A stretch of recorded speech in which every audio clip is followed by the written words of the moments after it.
Hi, and welcome back to 66 Days. I'm Dr. Melissa Shank, and we're talking about developing positive change in ourselves to boost our self-esteem. This episode is focusing on how to learn about and how to develop growth mindset. But before we get into that, a little bit of an update on my daily piano practice that I was working on in my last video on habit formation.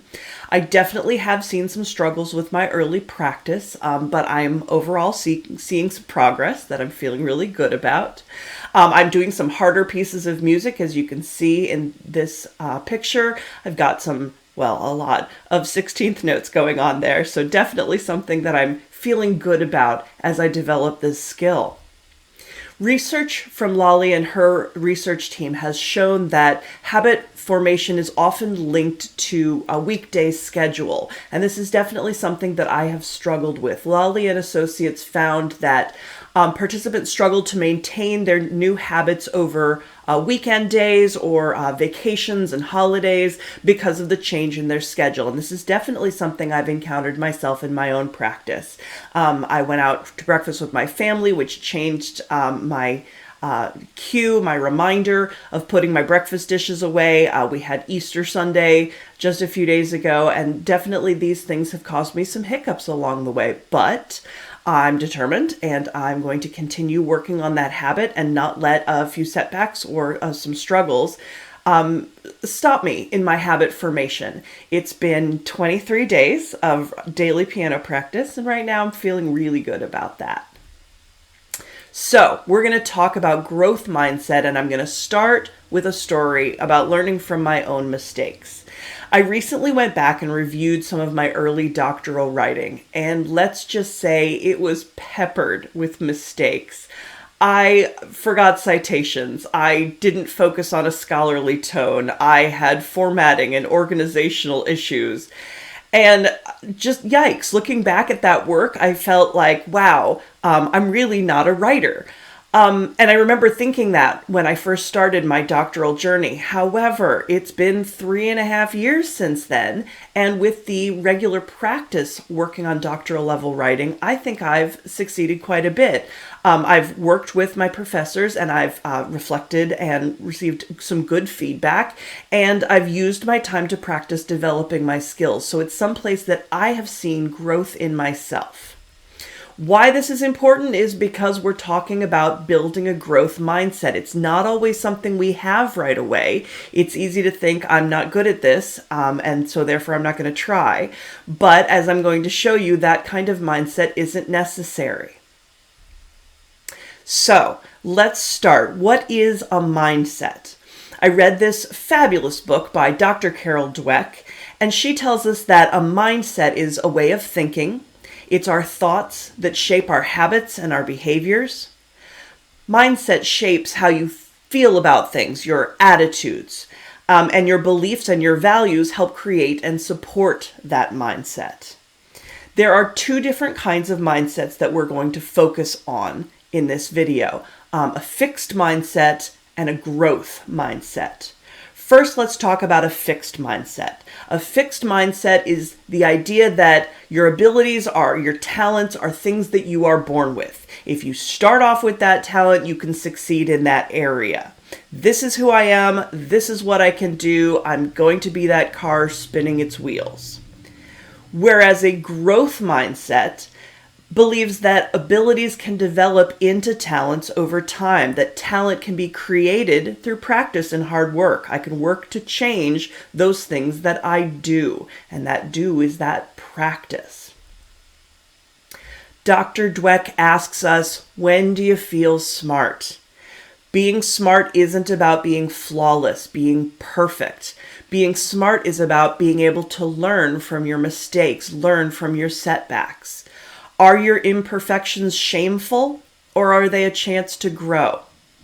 The myth of natural talent really implies that effort is not needed. And we know from things that we do practice at and where we do see our own progress that that really isn't true. The growth mindset shows us that I can work on something, I can succeed at it, I can develop that talent over time, I can work on those abilities, and I can improve.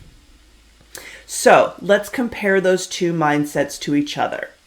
A growth mindset is shaped by work, by strategies that we can put into place to develop whatever talent that is we are trying to achieve.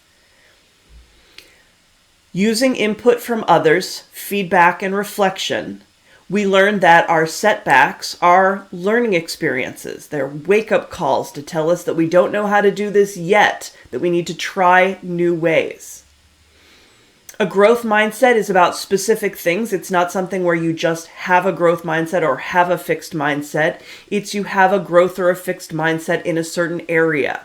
And that growth mindset reminds us that these things need to be continued, to be practiced, to be developed in order to be good habits, good skills, good talents.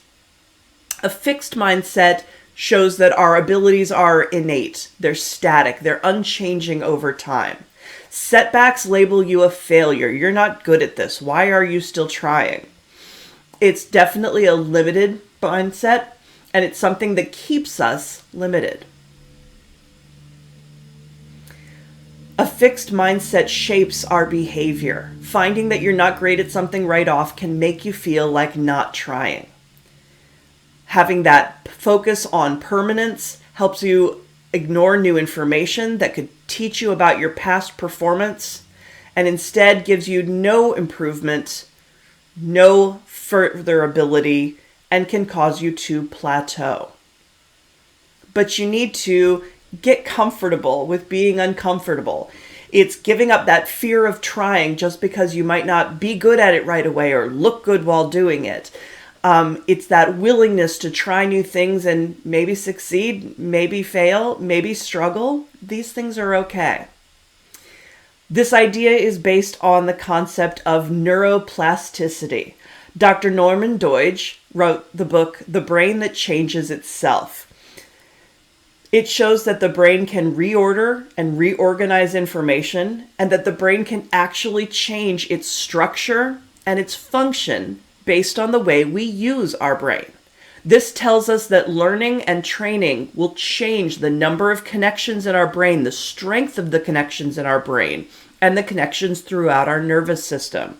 Yes, this actually means that science shows us that growth mindset is real. We can develop and change over time.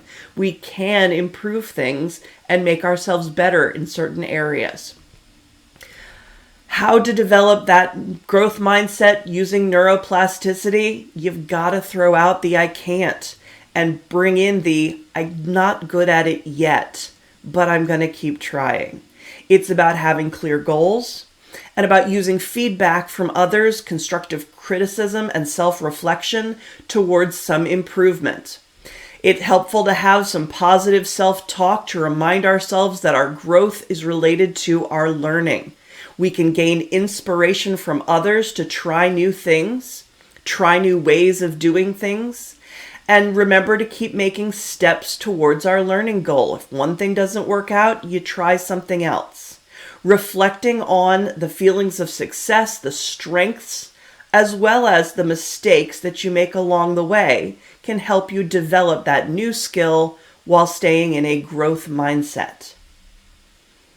All right, so let's develop this within ourselves. Thinking about questions you can ask yourself. In what areas do I have a fixed mindset and why? In what areas do I have a growth mindset? What's the difference between those areas and the others where I have a fixed mindset? And reflecting on when a failure or a mistake has helped you learn something new. As always, I'd like to show you some examples from my own life to help you think about it. I have had, and still do often have, a fixed mindset in the areas of math and in my athletic skills because I told myself early on I was no good. And I still tend to have that mindset. I still tend to struggle with thinking that I can't change or achieve in those areas. Other areas where I have a growth mindset are writing and music because I know I've seen the improvement as I've practiced. The difference is that there's something I've tried versus something that I've given up on. When has a failure or a mistake helped me learn something? I mentioned earlier my early doctoral writing. Big mistakes, total mess in some cases. And I fixed those things, those mistakes and messes, with feedback from my professors, with reflection, and over time as I practiced. These things are not something that happened right away. All right, so we're going to do it. We're going to look at my handwriting. You can see it. I lovingly call it my chicken scratch. I have believed that my handwriting could not be improved after so much time. I was that kid who got low marks in handwriting in school. Yes, when they still graded on such things. And it was not something I ever wanted to practice at. It was something that I found embarrassing. I'm just bad at this. I guess I can't get any better.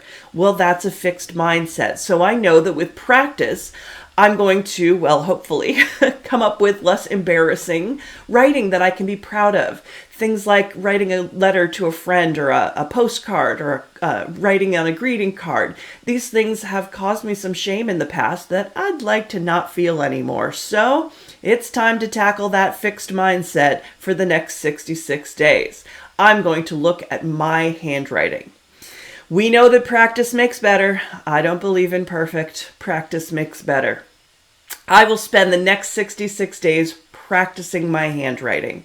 As my reminder, I'm going to do this after lunch every day, just for a little while, a few minutes, to squish it into my day. And the reward that I'm looking for is that improvement, that progress, so that I can feel better about my handwriting. Remember that our habits are identity-based, so I can improve myself. I'm a person who can improve. I can develop my growth mindset about a previously fixed idea. Don't forget, passion counts. I need to want to achieve that goal. If it was something I didn't care about, it would be much harder to develop and sustain that habit. I have to really want the change. And in this case, I really do. All right, so a quick wrap up. Growth versus a fixed mindset. A fixed mindset is where we believe that this is the way it's been, this is the way it's always been, I can't change it, I can't improve in this area. A growth mindset is the opposite of that. I can change, I can improve, I can develop with time and practice and patience and developing that good habit. Neuroplasticity is the fact that the brain can be rewired, and yay for science for proving that that is actually true. We can develop those pathways in our brain, we can strengthen pathways, and we can even make brand new ones within our brain. I have a friend whose saying is, breathe and begin again. I've always loved this saying because it really shows the foundations of growth mindset. It's that willingness to stop, to reflect, to think about it, and then to try again. And this is something I hope for myself. So, for the next 66 days, I'm going to practice my handwriting. Thanks for joining me today. This has been 66 Days, and I'm Dr. Melissa Shank.